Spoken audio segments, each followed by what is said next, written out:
And Yahweh called to the man and said to him, "Where are you?" And he said, "I heard your voice in the garden, and I was afraid because I was naked, and I hid myself."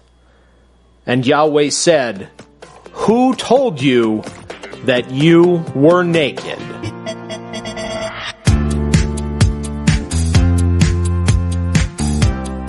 Hello and welcome to Libations and Lectionaries. I'm Reverend Jimmy Gaughan. I am joined today by a fellow alumnus of the Wake Forest University School of Divinity, Jenn Fredette. Jenn, welcome to Libations and Lectionaries. Tell the audience a little bit about yourself. Hey, Jimmy. Oh, it's great to be here. So I am a licensed professional counselor. I was a total glutton for punishment, and after div school, I was like, why not get another graduate degree? Doesn't that sound delightful? So I went on to get my master's in pastoral counseling, which is not Christian counseling. It's like a clinical mental health track that has a particular focus on how to integrate spirituality and meaning making and existential crises when you're doing one-on-one individual therapy or couples therapy, but I don't do couples therapy. I like to hang out one-on-one with people. Sure. So that's me, and I'm up in like the DC metro area. Okay. So are you licensed then by Commonwealth of Virginia or wherever you're at? Yeah. Okay. So I'm licensed in Virginia. I live in Maryland, and I have to drive around DC like the giant pothole, it feels like, or swampland, depending on who you're talking to. So, yeah, I'm licensed by Virginia, the Commonwealth of Virginia. They're really picky about that. Them, Kentucky, and Massachusetts. Well, and I'm originally from Massachusetts, so like, there's some part of me like, oh yeah, that's cool. 2 commonwealths, whatever. Sure. I do like Virginia, and you might appreciate this because there's so much military there. Like things run much more precisely. And living in Maryland, we get to see how non-military focused run state governments do things a little differently, which is not bad. The funny thing about that is that Maryland has Walter Reed Medical Center and the Naval Academy, so it's not like there's a shortage of military presence there. Yeah, we don't have the Pentagon, though. The That's Pentagon, true. compared to Walter Reed, is kind of a big deal. Virginia also has the largest single naval installation in the world, so there's that too, I guess. Which I was just there last week. Okay, is it down in like Virginia Beach, Norfolk? Yeah, it was at Naval Station Norfolk. I was there for a chaplain corps conference.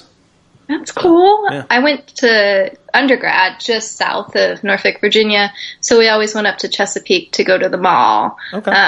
Like the big place, the big town, which is not really that big of a deal, but yeah, it's a nice area. Yeah, all the chaplains I know who are stationed in Chesapeake don't like Chesapeake, mostly because they're stationed at the Naval Brig.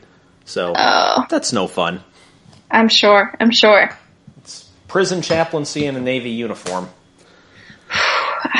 It sounds like a rough gig to me. Yeah. So anyway. I will talk about what I'm drinking today. What are you drinking? So this is a take on the old-fashioned of my own creation. It uses, instead of simple syrup, it uses a teaspoon of dark maple syrup. And then a half teaspoon of orange bitters and a shot of rye whiskey. And I call it the sweet and spicy old-fashioned. Well, I was going to ask you, since you made it up, you get to name it. I'm sure I'm not the first person who's done this. This is the first time I have ever encountered this particular mixture. Man, so. I got to tell you, too, and I know our listeners can't see, but Jimmy has this really cool, elegant-looking, like, old-fashioned glass. Is that what it's called? This is actually... No, this is specifically a rye glass. And it's not that fancy. It costs $3 at Belk. So, but it's fancy in that you have different glasses for different things. That is true. Yes, it's like, I feel like it's part of being like a real adult. I have not made it there yet. I am still drinking out of like one of 2 glasses. And my poor white wine glasses, we broke all of them. So now I drink them out of like those huge red wine glasses if I'm going to have wine. But I'm maybe not as exciting. I'm having just a gin and tonic. I Googled all sorts of things to try to get them to go with our text today, and there was no end of creativity. Sure. But I finally was just like, I just would rather have a gin and tonic. So that's what I'm drinking today. Well, I mean, gin and tonics are what Katie and I had on the very first episode back when we started in February, because she has just this undying love of gin and tonics that was founded at this little tiny distillery in Missouri, where they have they make her favorite gin, which is kind of hard to get in North Carolina since it's only sold in Missouri, Illinois, and I think Kansas. But thanks to recently slightly loosened liquor laws in North Carolina, it is legal to have it shipped here. It's just expensive. Okay. So. That sucks, though, that it's expensive to ship. Yeah, well, that's the nature of it. Yeah, that makes sense. I'm actually drinking, and I don't know what kind of gin that she likes. If she likes, like, the really, like floral botanical, or, like, sometimes it tastes like medicine, which I kind of like. But I'm drinking Bar Hill gin, which is up in Vermont, and it has sort of like it's cast, I don't know, like in with honey. So it has sort of like a sweet, more floral, not too like medicine-y, not too juniper-y flavor to it. It's good. I have never heard of that one. It sounds good. The one she likes is called Pinckney Bend. It's not very juniper-y at all. You know, it's still got that juniper to it, but they made it intentionally with a lot of the native Missouri flora. That's cool. So, yeah. So it's very good. It's very smooth. I like it too. I like it quite a lot. Of course, I liked gin and tonics long ago, so it was just a welcome addition. Yeah. I learned to like gin and tonics at dip school, actually. Really? We used to always go, I don't know if this is still a thing, but on Wednesday nights was like recover from youth group ministry night. So we would all meet there at like 9 or 10 and get drinks. And my compatriots were just horrified that I didn't know what craft beer was, nor did I know what mixed drinks to order. And so I think like the first time I went, I ordered like a Miller Lite. And somebody sat me down and said, no, that's not how we play here. So I learned to like craft beer and gin and tonics, thanks to Divinity School. And what was your meeting spot for this? Oh, First Street Draft House. Okay. Still my favorite bar. So it's interesting. This is the second episode of this podcast in a row that First Street Draft House has come up. Because the last episode, I was drinking a Founders Brewing Company Kentucky Breakfast Stout, which I was introduced to at First Street Draft House by one of my classmates. Actually, no, not one of my classmates. He was one of Katie's classmates a year behind me, who was from Kentucky and was very familiar with this particular beer. So that's I love too that. funny. I love that. And I loved First Street. Is it still around? Yeah. I haven't been to Winston forever. Or at least it was there the last time I was in Winston, which was like a month ago. So, yeah. Huh. So unless they have closed the doors over the last few days, they're still surviving. Yeah, which I doubt. That's awesome. I mean, my wife's in Winston right now. I can text her and find out. If you want, you can. No. But that's fun. I left Winston. Yeah, I did too. That's... When we moved back to North Carolina, even though I'm working in Durham, part of the requirement under federal law for my job with the Navy is that I have to be within 50 miles of my duty station. So we were like, we are going to get as close to the triad as we can. Because we don't like the Raleigh-Durham area. No offense, anybody who lives in the Raleigh-Durham area, but it's cool to go there and do stuff, but we don't think we'd like living there. Sure. So Burlington wasn't the absolute closest we could have gotten. If we'd wanted to live on like the super east edge of Greensboro, we could have gone that far. But we found a really nice house here. Yeah. So. Yeah, and Burlington's nice. Yeah. And not that far from Greensboro. Like, No. a pretty easy trip, right? I mean, I was in Greensboro an hour ago, so there you go. Easy trip, then. Easy. I love I love all that area. Yeah. I like where we live now, but I really liked living in North Carolina. And no Durham or Raleigh for me. I almost went to Duke, but Wake Forest was so much a better choice. So I apologize to the Duke lovers out there. The funny thing about that is, so 2 days after I visited Wake Div, I visited Duke Div. And it was just night and day. Yes. I went to chapel at both, and chapel at Wake Div was led by Kaleidoscope. That was the name of the... Yeah, Kaleidoscope. And chapel at Duke Div, Stanley Hauerwas was preaching, which was kind of cool, but at the same time was like, this is not the aesthetic I want to spend surrounded for the next 3 years. Yes. So. Yes, and I actually met Hauerwas, when I went on my tour, and I was not a huge fan of his. Sure. And I should probably not talk smack about other divinity schools, but I'm not even in that arena anymore, so I forget that these people are probably still going to Duke, probably still love whoever's in charge of the Baptist house. I met him.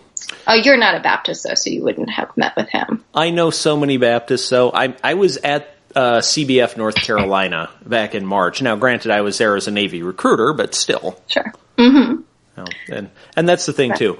Duke is one of my prime recruiting schools for chaplain candidates, but I don't think the listenership of this podcast is wide enough that any Duke Divinity students are going to take offense if I say I didn't want to go there. Oh, Jimmy, you don't know. This podcast is going to blow up. A year from now, people will be working through your back catalog, and they're like, oh, I can't believe he hates us. I have 42 likes on the Facebook page. I'm not real worried. Now, granted, the listener statistics on Podbean are decent, but I just don't think it's a must listen at Duke Divinity at this point.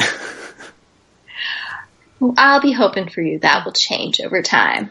And then you'll have to change. You'll have to have me come back on, and I will say, I'm so sorry that I convinced Jimmy to talk smack about you guys. Maybe it will, maybe it won't. If it doesn't, I don't care. This is just, it's something fun to do, right?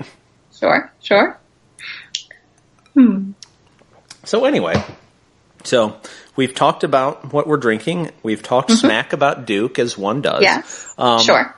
So let's talk about the man and the woman hiding from God because they were naked and ashamed.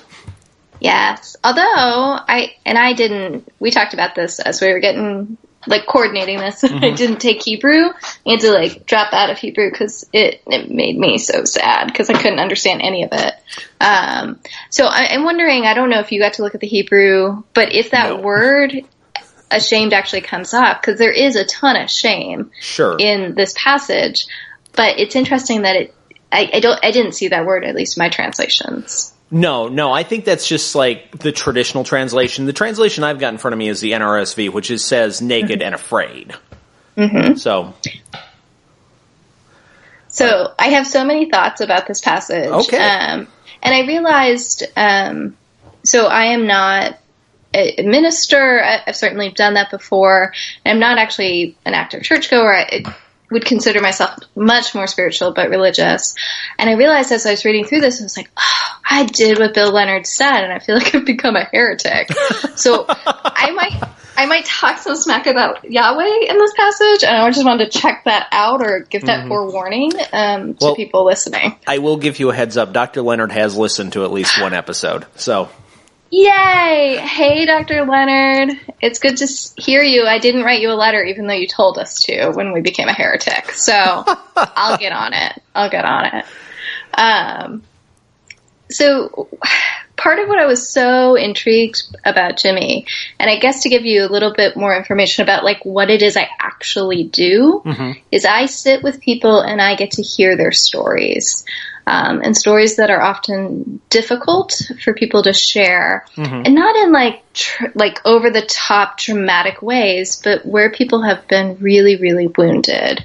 Sure. And a lot of wounding often has roots in childhood. Not always, but often. And often when there's wounding in childhood, there was a parent, a community, older authority figure who was very shaming. And as I read this passage, I was like, Yahweh, what are you doing? You need to take a parenting class. You need to read a Brené Brown book. Like, what are you doing? Like, this is not a great setup. You are not coming off looking good.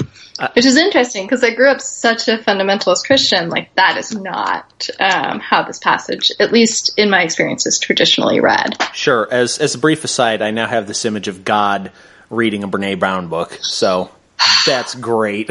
It would be amazing, and I think it would be good for him. Sure. At least, especially in the Torah, into the prophets, he grows very processed in that way. Maybe not so much God needs to read Brené Brown as the authors of the Torah need to read Brené Brown. Okay, sure. But, so we'll give him a little bit of room.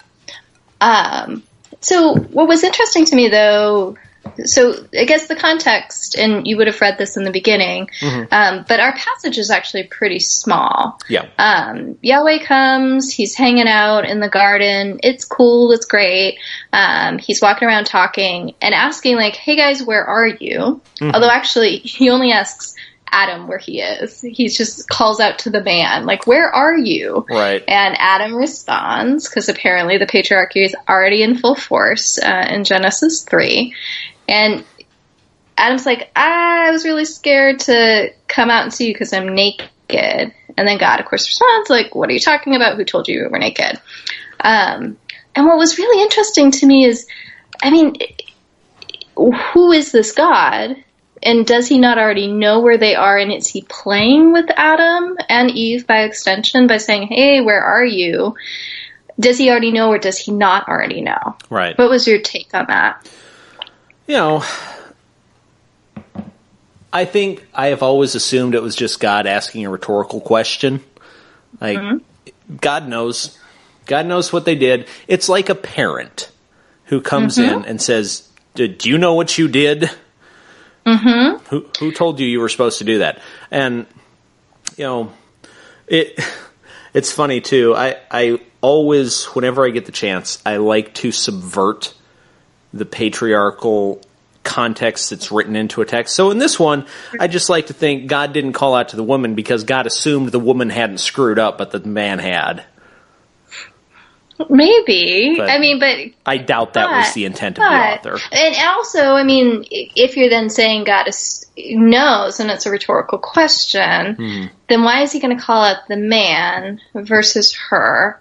And also, something that drives me crazy, and I don't hang out with many small children anymore, but I've had this conversation. I have a couple clients who have younger children right now, and they're just like, it's crazy. Anything you say is off limits. Immediately, that's what the kid wants to get. And Adam and Eve, for all of their full-grown maturity bodies, are basically toddlers and living, right? They've not been around for very long. And God plants these two trees and says you can't eat one of them. Right. Immediately, what is it that you want to eat? Of course. He really sets them up here, and it really bothers me. Like, I'm trying to figure out what it is he was trying to do. Sure. And, yeah, it's kind of mind-boggling. It's like, I mean, I hate to compare the two people who are considered to be the first humans in the Jewish and Christian traditions, and the Islamic tradition, too, for that matter. Yes. I kind of hate to compare them to my dog, but basically, if I tell Albus, no, you can't have this, Albus just hangs around saying, I want it. Right. And, it's the same, like you said, for a small child. My two nephews, God, will be 12 and 9 this summer, which blows my mind. But I remember, when I came and visited Wake, they were 3 years old and 4 months. And they were just, Eddie especially, if I had something that he wanted, even if it was like a beer, he didn't know what that was. He just wanted what Uncle Jimmy had. Of course. Yeah. So you put that in the middle of the garden and say, hey, you see that tree with the tasty-looking fruit on it? No touching. Yes. Like, everything else is okay, but that one's off limits. And I wonder if he, like, told them, like, that's the tree of the knowledge of good and evil. And who doesn't want to know the rules? Who doesn't want to know, like, the boundaries? Well, sure. And this knowledge apparently makes you just like God, which is why he kicks them out in the end. And that desire for knowledge especially makes sense if you look at them as being basically toddlers in their development, because they don't really know anything. And I think even if we're looking at this from the traditional mythos of this being before the fall, before the introduction of sin, I think that given the nature of humanity, given that God created them in God's image to be like God, there's going to be a natural curiosity, a desire to know, a desire to improve. And so if you're told, so that tree will allow you to know everything, okay, fruit salad time.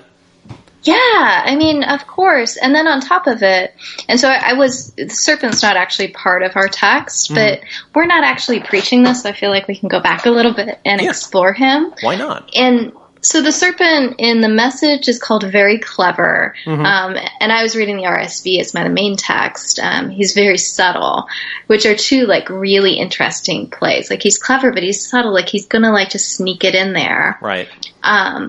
And I no longer have any biblical commentaries. I just have a lot of, like, therapeutic books. So if you want to know all about men's sexual desire, I have several books about that. Well, I mean, I'm looking at my bookshelves right now, and there's like 3 full shelves of commentaries. And if you don't use them for your job, it's like, why on God's green earth would you take up that much space in your house or office with them? Yeah, and it's always interesting, like, what does your library, like, expand to keep? And so right now my library has a lot of Jungian takes on various things. And I like Jung. He himself as a person was a little sketchy in some areas, as many of his era were. But, are you telling me that those German mental health experts were a little weird? Yeah, them and the theologians. Yeah. I still harbor, although I guess Tonic wasn't German, but I still harbor, like... Actually, I think he was. Doing? Was he? I think, yeah, he taught at Union, but I'm pretty sure he was German. He was shady. He needed to go to therapy. But we can't give the dead therapy. So the point of this, though, is in Jungian thought, so just talking about a broad school, the serpent shows up in a lot of different ways throughout mythology, and often is a harbinger of danger, but danger of the unconscious coming up. And the unconscious is all of the stuff that we do not know. It contains our shadow. It contains the woundedness of stuff that we have repressed. But it also, Jung would say, contains all of this, like, shared knowledge that we as humans have together. And so how these images come up can say more than just about who we are in our context, but who we are in the human context. And so the idea that the serpent is something that both can cure and also kill is really interesting, because you and I, let's say the story was literally true, you and I would not be where we are right now if Adam and Eve hadn't eaten the fruit and hadn't gotten themselves kicked out. Right. And I like this version of humanity. Like, who do you think we would have been if they had never eaten? Who knows if there ever would have been more humans in that particular, tradition. Because the next part of Genesis 3, God's telling the man, you will toil the earth and you will eat by the sweat of your brow. And he tells the woman, childbirth is going to suck. Enjoy that. Yes. So in my translation, I think it says something like, I will greatly multiply your pain. Do you think that indicates there was already going to be pain in childbirth even before the fall? I can't imagine how there wouldn't have been. I mean, just speaking from a purely physical and literal standpoint, I can't imagine how there wouldn't have been. But, so I wonder if that... God, now I'm getting completely into theory, but it's like, is that because now the woman understands and there is fear where maybe there wouldn't have been beforehand? Yes. So, I like that idea, like that often fear can intensify what we're feeling. Right. And also shame. Because that is, it seems to me, is the predominant emotion.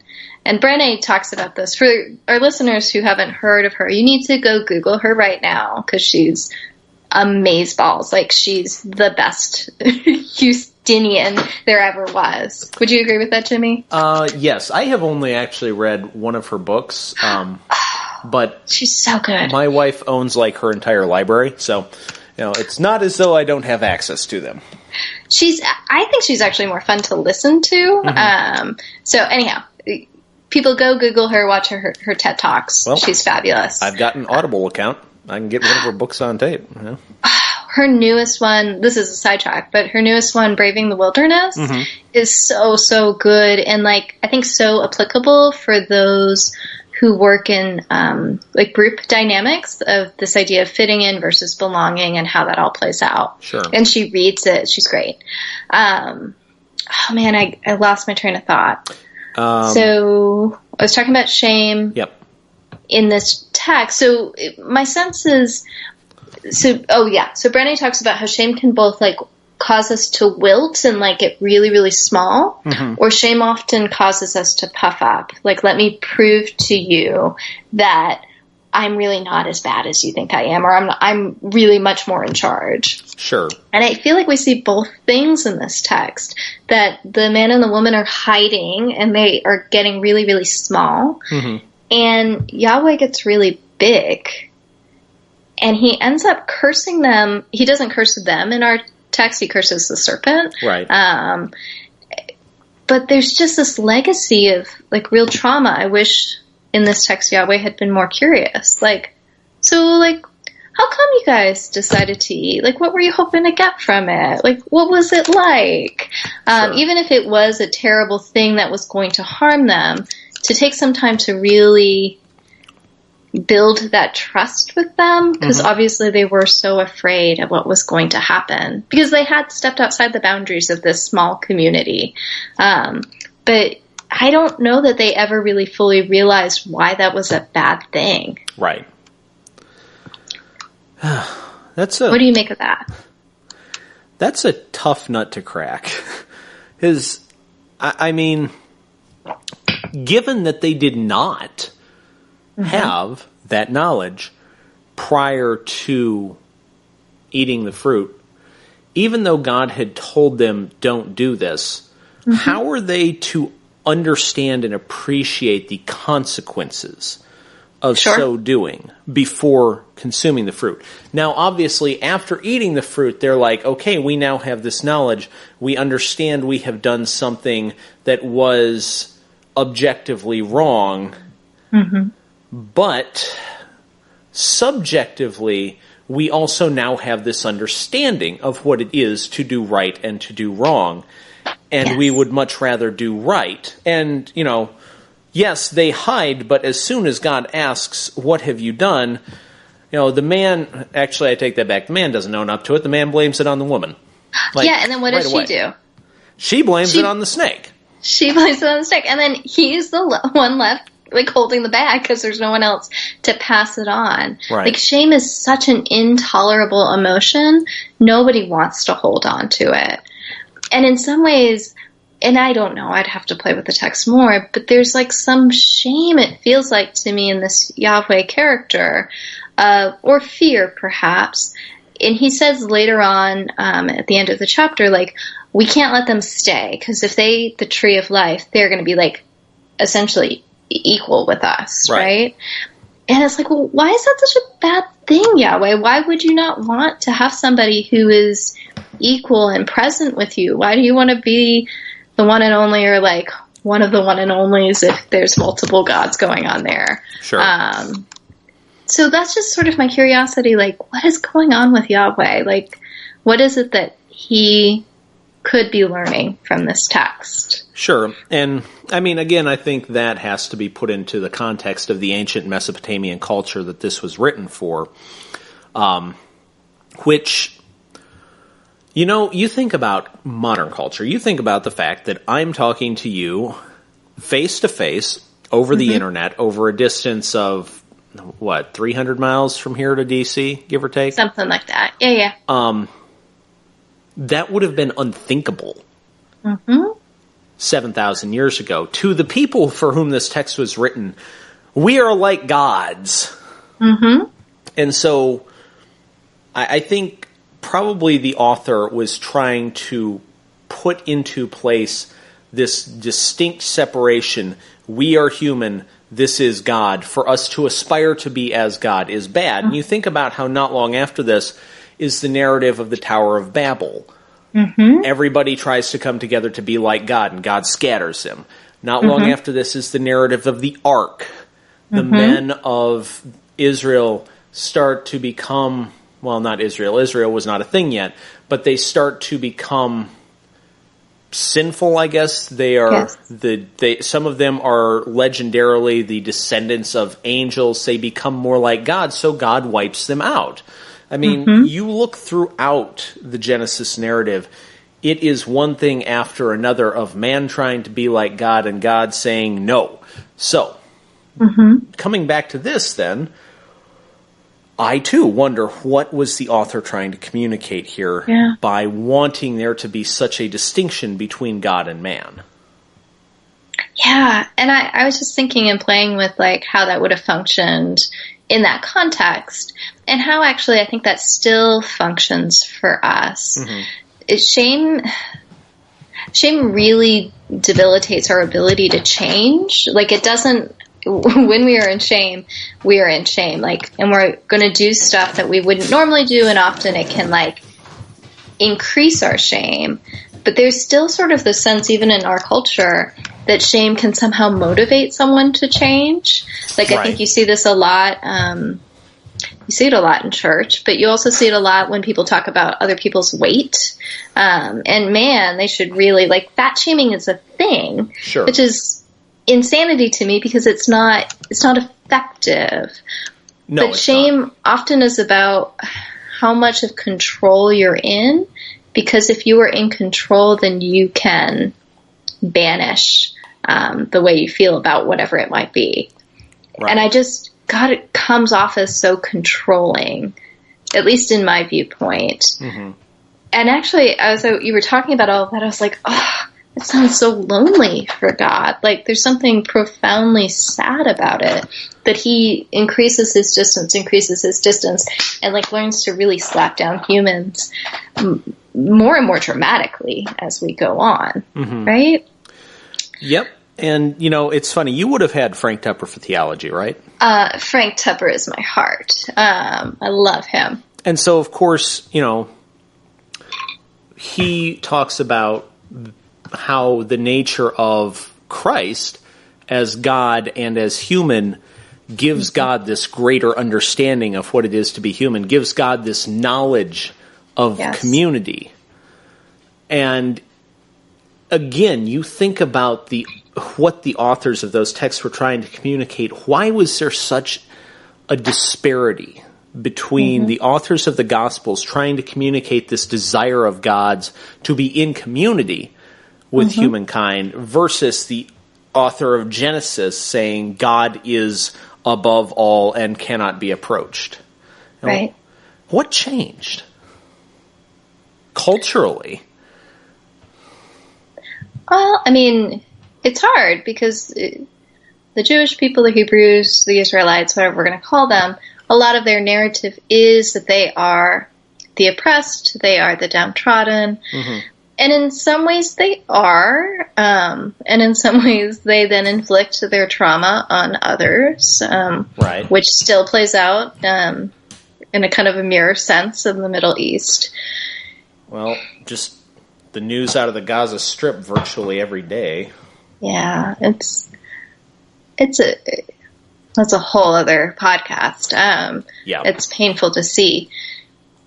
I think when we are taught through shame and are traumatized by shame, we do that to others. And occasionally somebody comes up and goes, there's got to be a better way for this. Sure. And in many ways, Jesus is that person. I think there were others, for sure, and A lot of the minor prophets actually, I think, get at a lot of that, which is why they get quoted. Right. But I think what changed was people were like, we don't want this kind of God anymore. I do think there's a pretty stark difference between these two images of the divine. I guess three, if we're going to talk about, you're closer to this than I am. What do they call the different texts in Genesis? The Deuteronomist, and then what's the other one? Oh, good Lord. I don't know. It's been 7 years since I sat in Neil Wall's Old Testament class, so. I'll just Facebook him after. Be like, Neil, I can't remember who was hanging out with D. Like, what's the other person in Genesis? Right. Yeah, no, it's been much too long. I do not remember. So the point of that, though, is that there are like these multiple images of God, and ultimately, how does your image of God function? And that shows up a lot for me in my role. Right. Is people often have this very shaming, critical, disconnecting image of God, and it affects their lives in profound, awful ways. And as we can rehabilitate and reformat that image, not in a way that we just decide that God is Mr. Rogers, although that would be cool. But we start to see the multifacetedness of God. Sure. Does that make sense? It does. It definitely does. And, as you've been talking about this idea of shame and how it is so harmful, I think about how shame is used because people believe it will be effective. Yes. But, so, personally, growing up in Arizona, I come from a state where sex ed is abstinence only. So you better believe there's a lot of shame surrounding anything sexual. And it's completely ineffective. I think... I'm sure. I mean, I know that nationwide, teen pregnancy has plummeted in the last 20 years, which I credit to better access to effective forms of birth control. Are you listening, pro-life people? Better access to better forms of birth control. But, teen pregnancy in Arizona when I was in high school was just ridiculous. Even at my private Christian conservative high school, there were members of my senior class who walked across the stage pregnant on graduation night. Yeah. So it doesn't work. And honest to God, I think a lot of that stems from this text. I would agree, because I think in this text, it's sort of a do as I say, I don't have to explain it to you. Whereas, I don't know what the knowledge of this tree is giving, but maybe what it's giving is all of these really painful, difficult emotions that breed trauma and all sorts of stuff. Like, maybe that's the evil part of it. Sure. And if God had just sat down and said, hey guys, I know you may want to try this, and if you decide you're going to try it, I'm going to love you anyways, and here are some of the repercussions of what will happen. To approach it with curiosity, because often what people are looking for, especially if we're talking about like sex ed, I would say not only greater access to birth control, but also people just have greater access to knowledge. Yeah. My teenagers who I work with come in and I'm just like, how do you know this? You're 14. And so I learned it on Tumblr or Instagram, or I Snapchatted it with friends. I'm like, okay, that's a lot of information you gathered on the internet. It is. Not all of it's true. You're right. You're right. Not all of it's true, but I also think that the internet has been a godsend for sex ed. Yes. Because teenagers today can actually learn about it instead of being told, don't have sex, that's the only way. What if the internet is the tree of the knowledge of good and evil? Oh my God. I feel like that would preach. Somebody should preach that sermon. Somebody listening, I will come hear you preach that sermon. I'll buy myself a ticket if I need to. If somebody hasn't already preached that sermon, they're doing it wrong. So I guess the one thing I do want to mention about shame is shame does actually have a positive function. So, Jimmy, would you go out naked and preach a chaplaincy sermon to all of your higher-ups, the commanders, I don't know all their titles, would you just show up, not just out of uniform, but like in your birthday suit? No, because first of all, that would probably land me in the aforementioned brig in Chesapeake, Virginia.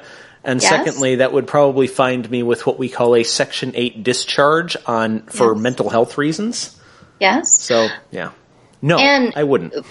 probably part of the primary, I don't know what you just felt, but just imagining myself in that situation, like, no, that would be so embarrassing. Like, that'd be so shameful. Right. And shame is a social emotion in that it helps us stay in line to the rules of whatever our community is. Unfortunately, for a lot of us, our communities have very, very rigid rules of what is okay and what's not, and what allows you to fit in or belong versus what will get you cast out, being a Right. heretic. And so shame can function to a certain extent when it's internally comes up, as opposed to someone inflicts it on you or tries to Sure. say, well, no, that's not my problem, that's your problem. Like if you did that and you were like, well, it's not my fault that all this happened, it's Jenn's fault. She's a licensed professional counselor and she said that I should do this. Sure. That's shifting, so you're not feeling the painful feeling. You're absolutely right. I do, though, think that there's an important distinction to be drawn there. Like if you think about the ethical argument of the inherent good of a thing versus the inherent evil, I think it is reasonable to say that doing things that are inherently evil are shameful. Like, if you go out naked in public, society is going to be like, oh my, and it can be harmful. And so therefore that is an inherently evil act, and using the consequence of that as a tool to shame can be effective. On the other hand, consensual sex is inherently good. Sure. And yet, we apply the same standard of shame to that. Well, I don't. You probably don't either, but a lot of our culture does. Yes. And so that's the problem when it's sort of like, I don't know if this is true. So the scientists in the crowd, you'll have to let us know. But like, I believe that we have like small doses of like, I'm just going to say arsenic. I'm sure it's not arsenic, but like that we have chemicals within our bodies that would be highly toxic taken in large doses. Sure. And shame is sort of like that. Like it's okay to have some, but often what happens is we end up drinking a whole like bottle of it from our society, from our culture, often like from smaller communities. And people have found that it's effective in getting people to do what they want them to do. And it's a way to control people. And like, that's just never okay. And actually long term, it's not effective, because people either wilt or they get way better at shaming people than you were at shaming them. And they turn the tables on you. Right. So yeah, just so intrigued by how that shows up here. And it's one of our first, like it's kind of one of the biggies, starting off in the Bible. And shame makes a glorious entrance right at the beginning.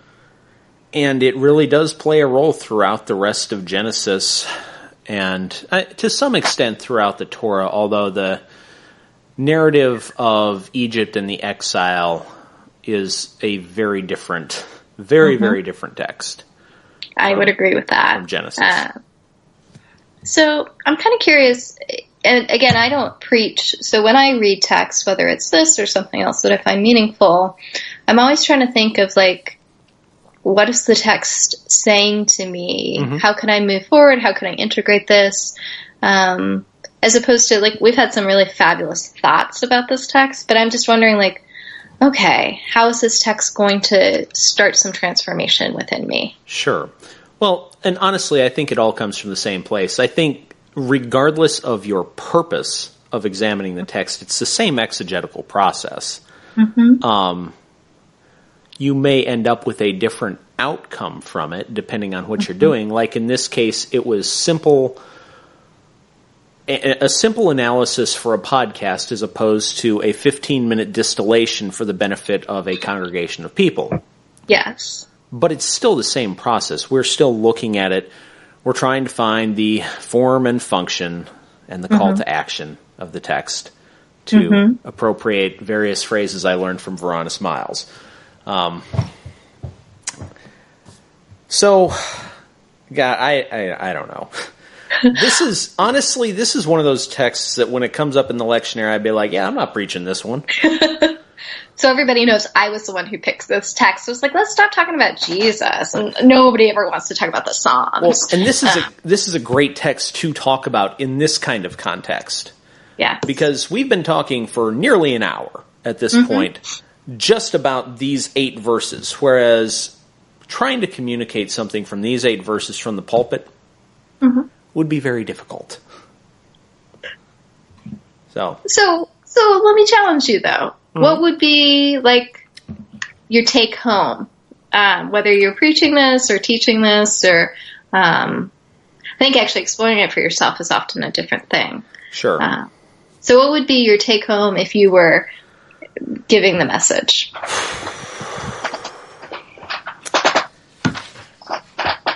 Oh, my gosh. I don't have the first clue what my take-home would be on this. I think I would approach it from the angle of what do we do that is societally bad and what do we do that is societally good and how do we navigate the gray area between them? I like it. And I think... Yeah. Ooh.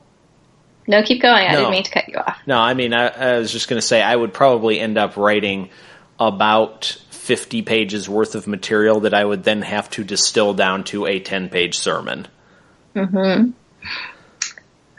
So now I asked you that question, but I'm going to answer it too because that feels only fair.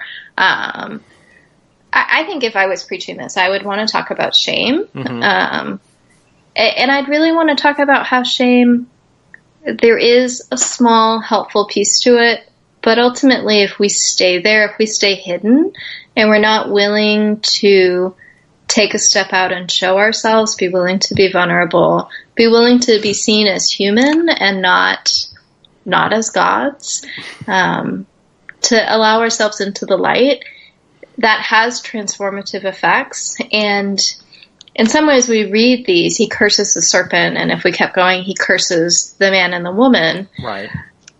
But there's always kind of a blessing in a curse, I think. And here, these two people become adventurers. They leave home. They go east or west, I'm not totally sure. But they get to go explore and be more than they were before. And maybe it's because of their choice. Maybe it's because of how God reacted. But ultimately, we can go on an adventure. And we can call it exile or we can call it adventure. It all just depends on how you look at it. So I think that's what I would preach. But I think I would title it Here Be Dragons, because there's that snake and there's like warnings, and I just love catchy titles. That's the only reason I really want to preach, is to come up with catchy titles for the pamphlet, the bulletin. Oh, that's great. So I'll ask you one more question. Sure. What are you taking away? You don't have to preach it. It's just for you. What are you taking away from this text? You know, honestly, I've been, again, growing up at Christian schools, I've been looking at this text since before I can really even remember. And reading it not as a standalone piece, but as part of a larger narrative of the creation and the fall. And it's always been read as Adam and Eve screwed up and now God is spanking them. But now, you know, reading it as somebody who has a master divinity, who is an ordained minister, who works with a military that is 85% millennials. Yeah. You know, I look at this and I say, how badly have we screwed up these younger generations by being so focused on shame in texts like this? So that's my takeaway. I think my takeaway, and I mean, I'm the one who made sure we talked a lot about shame because that's what I spend most of my life doing with clients. But I'm just taking away from it that even God can grow. And we're at the very beginning of our sacred canon. And I just think about not only Jesus, but how in Revelation, God has grown so much that he is not ushering people out, but really working so hard in violent, kind of psychotic ways. I mean, he still has some growing to do in Revelation, but he's inviting them.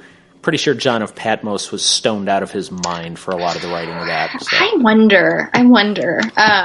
Actually, I wrote my thesis on Revelation, so Revelation's like my book.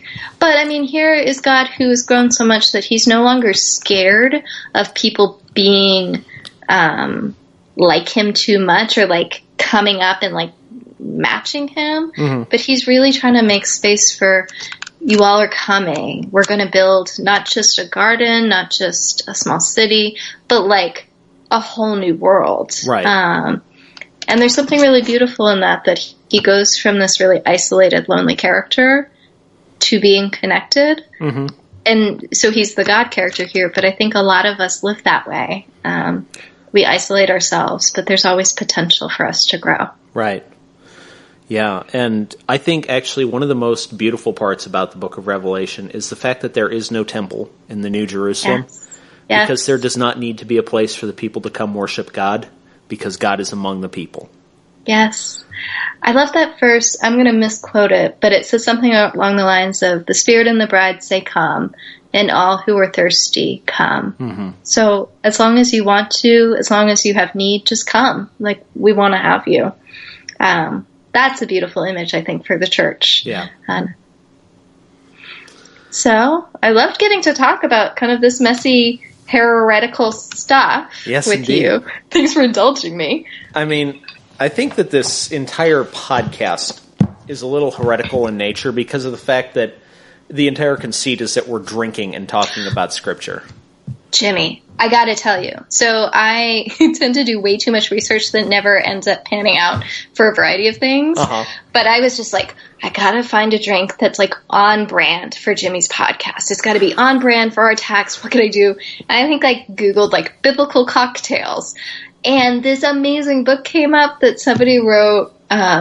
He's like a patristic scholar down at Baylor or something like that. That he wrote this book of cocktails for drinking with the saints. And so there's a cocktail for every saint day. What? Do you know about this? No. It was awesome. I didn't. They didn't have a Kindle version. It was like driving me crazy because my research takes place at the last moment, so I didn't have time for the hardcover to come to me. Yeah, it happens. I'll Facebook it to you. But I think it's called Drinking with the Saints. That might have to be an Amazon purchase. Yeah. And he's writing a new one, and it's something like Drinking with Saint Nick or something like that. So it's like cocktails for the holiday season. Is there also a cocktail for punching heretics in the face in that one? I don't know, but I mean, it's a possible thing you could end up doing. Yeah. So, well, I tell you what, when we did the Easter Narrative podcast, we almost did a drink called the Corpse Reviver. Oh, I love the Corpse Reviver. I've only had a fancy cocktail bar, so it's an expensive drink to make. Yeah. So yeah. Which is why I've only had it at fancy cocktail bars. And that's also why we had a sunrise-themed drink instead. It was still appropriate to Easter and involved one type of liquor and orange juice and grenadine. So, I love it. But, yeah, so the way I close things out is always by departing from the text and asking, what is interesting you in non-religious culture right now? Wow, so much. Because I don't spend a lot of time in religious culture. Sure. Let's see. So, always, and this is going to, like, reveal me to have dorky taste in shows, but I'm rewatching Leverage right now. Okay. Have you ever seen it? I have not. I've heard a little bit about it, but I've never watched it. I love it. My husband tells me it has terrible acting, poor writing, and those things are probably true. But I love it. It's sort of like this Robin Hood band of brothers and sisters who con like really terrible, awful, very clearly evil people. Sure. But I've been rewatching it and I'm like, oh my gosh, like that's a real thing happening in like the real world right now. Because we live outside of DC, so we like to pay attention to what our neighbor down there is doing. So I hear a lot about Russians and watch MSNBC. Like I'm that person now. So the news, Leverage, and Harry Potter and the Sacred Text. Like that's my other favorite podcast. Nice. So you listen to that one? I've listened to a few episodes. So my wife is like a religious listener to that podcast. Yes. And I've listened to it a few times. There are times when it can, on a personal level, be a little difficult for me to listen to it because one of the faculty at Harvard that they consult frequently, Stephanie Paulsell, is the daughter of members of the last church that I served. Members who I was rather close to. And, you know, my departure from that church did not go well. Yeah. So, you know, it brings up old memories, if you will. But of course it does. It's a very good podcast. You know. Yeah. I do enjoy the stuff they talk about on there. Yeah. And that makes total sense. Like, even though it's not about her necessarily, that it, like, stirs that stuff up, and then you're kind of just in, like, an ick place. Yeah, but, you know, it's, you know, obviously that's not their fault. And it's certainly not the fault of the Paulsell family. They're wonderful people. And I'm actually, provided, you know, something doesn't go terribly wrong, I will be starting a Doctor of Ministry program through Lexington Theological Seminary this fall. And Dr. Bill Paulsell is one of the faculty. And he is like the world's foremost expert on Thomas Merton, and it's wonderful to just sit and talk with him. So I'm looking forward to getting that opportunity again. Yeah, that's awesome. Congratulations.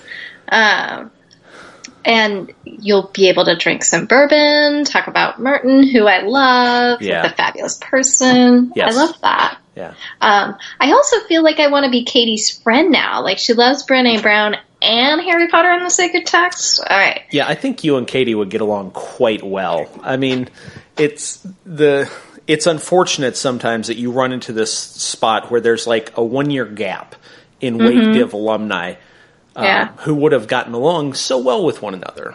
But I think that, too, is the nature of the institution we attended. Yes, for sure, for sure. And I think overall, and I think you talked a lot about Wake. Like, Wake really is everybody as genuinely amazing as he is saying. And that's as somebody who doesn't do a ministerial job. I often explain to people, like, my MDiv taught me to be a good human. Right. Like, that's what I learned. And also how to organize a lock-in. Like, those are my major takeaways.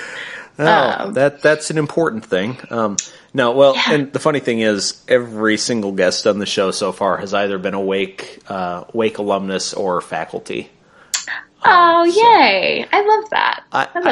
I would love to have people who were not in any way associated with Wake Div on the show, but the one person I had so far had to back out because of a ministry emergency. So, that's too bad. It happens. Yeah. Well, so what are you watching or listening to in the non-religious realm? So I started the new season of The Unbreakable Kimmy Schmidt the other night. It's on my list. It's been a little up and down the first couple episodes, although in one episode they decided to tackle both white privilege and the white savior complex, and it's like, wow, this episode is making me really uncomfortable right now, which I think is the intent. Sure. And then, even though I know it's become a bit problematic lately, I did start watching the new season of Arrested Development. And it's... Is it... Oh, sorry. I was going to ask, is it actually a new season, or was it that they were, like, reformatting the last season they did?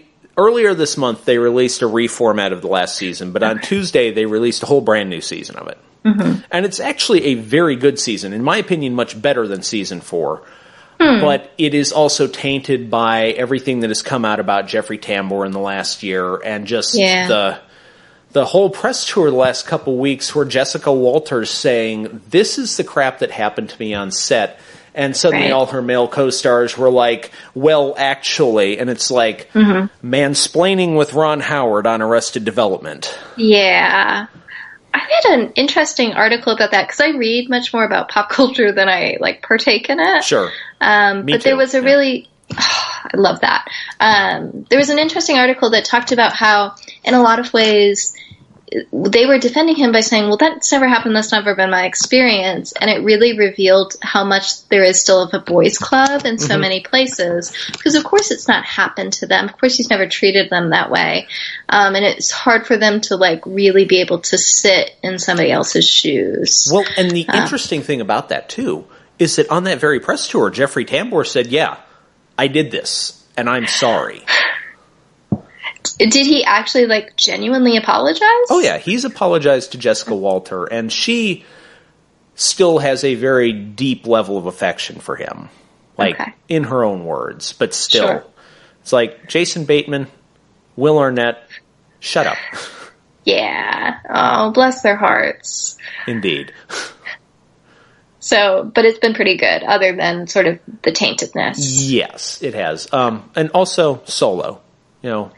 Oh yeah. It has had the poorest showing of any Star Wars film ever at the box office. The reviews have been mixed. It's still getting generally good reviews across the board. I enjoyed it, and there were actually a couple parts of the movie that I was like, "What?" But what delight or what shock? Yes. Okay. Both. Both. Okay. I thought it was a pretty good movie, especially considering all the garbage it's been through in the last year. So That's good. Yeah. That's good. I, to be honest, don't know that I've seen a Star Wars movie since the last of the prequels. Oh, wow. And Star Wars gives me sort of a drunk feeling in that I walk out and I'm like, I know I just watched that. But what exactly happened? What was the plot? And I just lose. I don't know. It's hard sometimes for me to follow. Even though I genuinely really enjoy it, I'm still not totally sure what just happened. Sure, and that's fair. That's definitely fair. The two new ones within the Legacy story, aside from not Rogue One or Solo, but The Force Awakens and The Last Jedi, I really loved both of them. And I especially love the fact that the primary protagonists in them are a woman, a black man, and a Latino man. Yeah. It is fantastic to see a representation of the sci-fi culture that is not completely white male dominated. Yes. Star Trek. Which what? What was the Star one? Trek. I love Star Trek, but outside of the captains of Deep Space Nine and Voyager, it has been a super white man show. Yeah, I would agree with that. Man, it's been a long time since I watched sci-fi, though. I told myself when I didn't see the first one and then the second one was coming out, I was like, I'm just going to wait until all three of the legacies are out. That way I don't have to wait in between. I feel like Game of Thrones taught me that because I think I watched part of the first season. I was like, oh, I got to read the book because I just get really in my head about having to read the books for these things. And I made it all the way through, and I was like, wait, but what happens next? I think we were up to 4 books at that point, and I was like, what do you mean I have to wait? I don't want to wait. Right. I like reading things that are complete. Yeah. And now HBO's like, no more books. It's up to us now. Haha. I do love that they took on the onus. Yeah. I only read the recaps now. I don't watch it because it's kind of overstimulating for me anyhow. So I've never seen a single episode. My understanding is that there's a lot of dragons and a lot of potentially unnecessarily naked women. Yeah, and also a lot of just in your face violence. It's a lot. So, and it was giving me nightmares, and TV rarely gives me nightmares, so I stopped watching, and I just read the recaps now. That seems like a good reason. Yeah. Well, that's a fun note to end on. I mean, we're talking about shame, and so now we're talking about things that make you feel ashamed for watching them. Sorry to Games of Thrones, but I mean, outside of, like, Nazi propaganda, I don't think there should ever be any shame in watching something that is a fictional work. But, you know, I can understand internalizing the content and just like, I don't like the way this makes me feel. Yeah. It just is sort of, it was an ick feel. Sure. And I think probably because they do push so many boundaries. Maybe that's why what it feels like it's a little bit like shame. I'm trying to think it helped us end on a higher note. I don't know. There's so many wonderful things happening in the world, for sure. Let's see. Are you a sports fan at all? No, but I know we're all Caps right now. I see the signs everywhere in D.C. Right. I grew up in Massachusetts, so I, by heritage, am a Red Sox, Celtics, Bruins, and Patriots fan. And I was a Patriots fan way before Inflategate, way before even Tom Brady was a thing. Like, it was back when Drew Bledsoe was losing Super Bowl after Super Bowl. So that's fair. I mean, and, you know, people who are actually, like, native of an area and are a fan of that team, I can appreciate. There's a guy I knew at the first church I served. Really good guy. I like him a lot, but you know, we're up in rural Northwest Missouri, and he's a Cowboys fan and a Lakers fan, and it's like, dude, or no, I'm sorry, he's not a Cowboys fan. He is a Raiders fan and a Lakers fan, and it's like, dude, come on. Why? Sometimes you just know that your team is just not going to do it for you, so you got to pick someone else. I just got really lucky that I didn't care that much about sports, and then all of a sudden they all... I was going to say they all got really good. I don't know that they've all gotten really good. I think the Bruins are still not doing that great. Yeah, every Boston team but the Bruins has won a championship in the last 10 years. Which it makes me so sad because, like, I prefer hockey over all of it. Then you're in the right city right now. I am. So we're all Caps, except I'm kind of more of a Bruins fan. That's fair. Well, you could always say no to the Caps and hope that the brand new Las Vegas team that has no business being in the Stanley Cup Finals wins. See, this is how much I don't even know. There was a part of me, Jimmy, that was like, we're all Caps. And I think I was confusing them with the Nationals. That is a terrible thing to be doing. Because I know the Nationals are a baseball team. But in my mind, I was like, oh, yeah. And I thought of, like, whatever that stadium is called, the ballpark. So I am a really bad sports fan. I know my teams. I know my allegiances. I don't pay attention. That's fair. Are you a big sports person, though? I am. Admittedly, I grew up in Phoenix, which when I was born only had one team, the Phoenix Suns. When I was very young, the Arizona Cardinals moved there from St. Louis. When I was in junior high, the Arizona Coyotes, that's our hockey team, moved there from Winnipeg. And I like the name. Yeah, it's a great name. And then when I was in high school, the Arizona Diamondbacks, our baseball team, started playing and then won the World Series 3 years later, which was ridiculous. But of all those teams, so the Diamondbacks have been in a bit of a slump lately, but they have a very good team right now. The Suns have been terrible for nearly 8 years, but they have the number 1 pick in the NBA draft this year. The Cardinals have a very bright future, and the Coyotes did really well for the last third of the last season. So things are looking bright for my teams. That's awesome. Yeah. Unfortunately, as college teams go, you know, I like Wake Forest football, which will always be a losing proposition.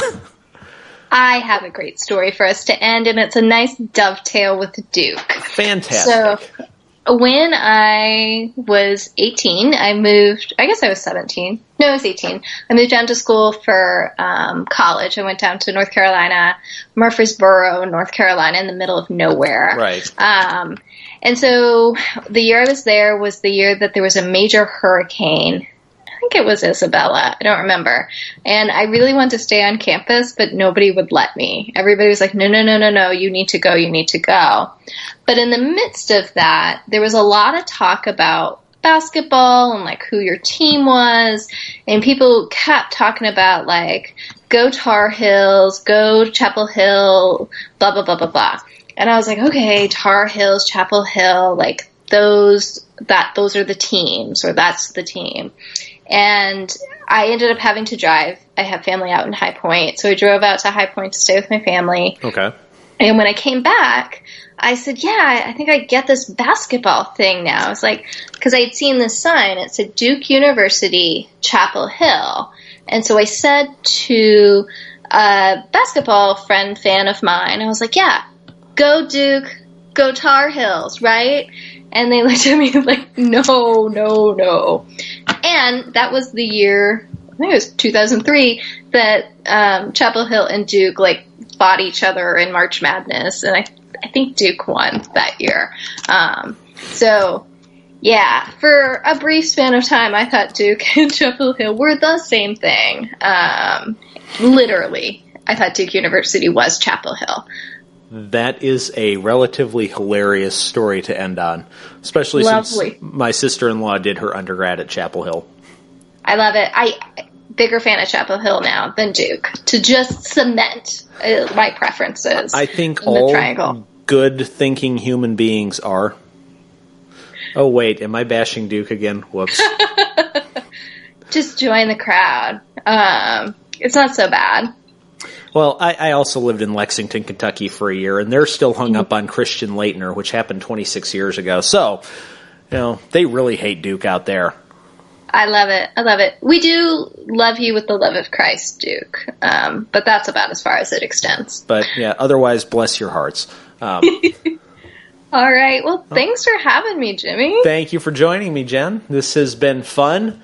And for all you listeners, have a drink and read the Bible. This has been Libations and Lectionaries. We'll see you next time. Libations and Lectionaries is recorded and edited using Audacity open source audio software. The theme song is Funk and Percussion, used under the Creative Commons license from Hook Sounds. Thanks again to Jenn Fredette for being this week's guest. We'll see you again on June 28th.